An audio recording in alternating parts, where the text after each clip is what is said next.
ಆದರೆ ವಾಸ್ತವದಲ್ಲಿ ಅವೆಲ್ಲ ಇದ್ದಾವ ಅನ್ನುವಂಥ ಪ್ರಶ್ನೆಗಳಿಗೆ ಒಂದು ಸಮರ್ಪಕವಾದಂಥ ಉತ್ತರ ಇಲ್ಲ. ನೀವೆಲ್ಲರೂ ಭಾಳ ಬುದ್ಧಿವಂತ ಜನ ಮಾತಾಡ್ತೀರಿ, ಜನರು ಮೆಸ್ಮರಿಸಮ್ ಮಾಡ್ತೀರಿ, ಬಟ್ ವಾಸ್ತವವಾಗಿ ಪರಿಸ್ಥಿತಿ ಏನದಪ್ಪ ಅಂದರೆ ಇವತ್ತಿನ ಬಡತನವೂ ಅದೇ ರೀತಿ ಅದ.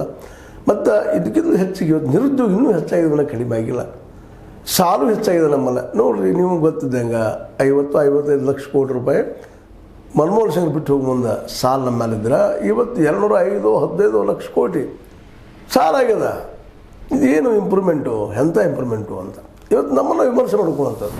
ಪ್ರಹ್ಲಾದ್ ಜೋಶಿ ಅವರು ಹೇಳಿದ್ದು ಎಮರ್ಜೆನ್ಸಿ ಸಲುವಾಗಿ ಆಗಿ ಮಾಡಿದ್ದು ಅದು ಖಂಡಿಸೋನು. ಜೊತೆಗೆ ಅದ್ರ ನಂತರ ಈಗ 11 ವರ್ಷದ ಆಡಳಿತ ಅವಧಿಯಲ್ಲ ಅಂಥ ದಿನಗಳು ನಮ್ಗೆ ನೀವು ಹಾಕಿಲ್ಲ, ಆದ್ರೆ ಅಧಿಕಾರದ ಮೂಲಕ ನೀವು ಕಂಟ್ರೋಲ್ ಮಾಡ್ಕೊಂಡಿದ್ದೀರಿ ಎಲ್ಲನೂ.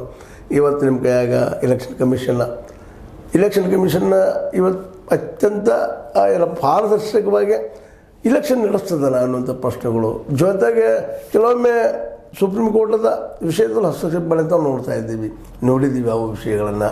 ಅದರಲ್ಲಿ ನ್ಯಾಯಾಂಗ ಆಗಿರ್ಬೋದು, ಕಾರ್ಯಾಂಗ ಆಗಿರ್ಬೋದು, ಶಾಸಕಾಂಗ ಆಗಿರ್ಬೋದು, ಇವನ್ ಪತ್ರಿಕಾರಂಗದಲ್ಲಿ ಗೋಧಿ ಮೀಡಿಯಾ ಅಂತೇಳಿ ಇವತ್ತು ರಚನೆ ಆಗಿದ್ದದ. ಇವೆಲ್ಲ ನೋಡಿದಾಗ ಇವು ನಮ್ಮ ಇಂದಿರಾ ಗಾಂಧಿ ಅವರಿಂದ ದೂರ ಇದ್ದಂಥ ವಿಷಯಗಳ ಇವೆಲ್ಲ. ಇಂದಿರಾ ಗಾಂಧಿ ಅವರು ಇಂಥದ್ದು ಕೆಲಸ ಮಾಡಿದ್ರು, ಆದರೆ ಓಪನಾಗಿ ಹೇಳ್ಕೊಂಡ್ರು, ನೀವು ಓಪನಾಗಿ ಹೇಳ್ಕೊಂಡಿಲ್ಲ. ಇದರ differences in between of you and Mrs Indira Gandhi.